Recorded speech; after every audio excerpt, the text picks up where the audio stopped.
carefully scraped off the birth date on the check and changed it to my own. Then I pasted on my name, took out a model airplane I'd soaked in water beforehand, peeled off the airline logo, and stuck it on the check. Finally, I pressed it flat in the book. Just like that, I forged a crude but functional airline paycheck. I took it to the bank to cash it. For most people, successfully cashing this check would be quite difficult, but for me, it was as easy as breathing. Because not only did I have a handsome face, I knew exactly what kind of person was easiest to fool. After some careful observation, I zeroed in on a pretty female teller who looked like she'd be a total sucker for charm. With Miami Mutual Bank, how may I help you?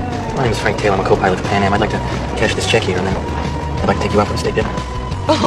Just like that, I successfully cashed the check. After that first success, there was no stopping. I started buying model planes in bulk, mass-producing fake checks, then heading to the airport to cash them. I specifically targeted attractive rookie employees. Before long, I infiltrated the bank's inner circle and learned from these women that banks had machines to verify check authenticity. So I bid on and won a decommissioned verification machine at a high price, brought it home, and studied it carefully. Then I created fake checks that even the machine couldn't detect. Posing as a pilot, I started flying for free and illegally cashing checks all across the country. As the amounts grew larger, the FBI finally caught wind of what I was doing. Agent Carl tracked me down to my hotel using the address on a fake check. He burst into the room with his gun drawn. Seeing the tools of my trade on the table, Carl knew he had me this time. Just then, the sound of a toilet flushing came from the bathroom. I calmly walked out, not the least bit rattled. I smoothly pretended to be with the intelligence agency, claiming I was also after the same criminal. Relax!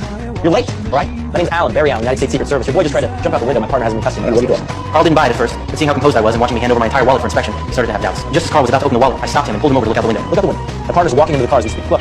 Old man was pissing his pants when I came through the door. He jumped right through the window under the hood of the car. Hey Murph, yeah, call the LAPD again. I don't want people walking through my crime scene. I didn't expect the Secret Service like this. Don't worry about it. Well, what's your name? Henry. Yeah. Just like that, Carl believed me. To demonstrate my professionalism, I turned the tables and asked to see Carl's credentials. He handed them over. Well, tough luck, Carl. 5 minutes earlier, you would have landed yourself a pretty good collar. All right. While talking, I gathered up the printer and checks and asked Carl to watch the scene for me. Then I just walked out of the room. I didn't even take my wallet. At this point, Carl thought to himself that after all this time chasing me, he'd finally caught this master con man. He finally relaxed.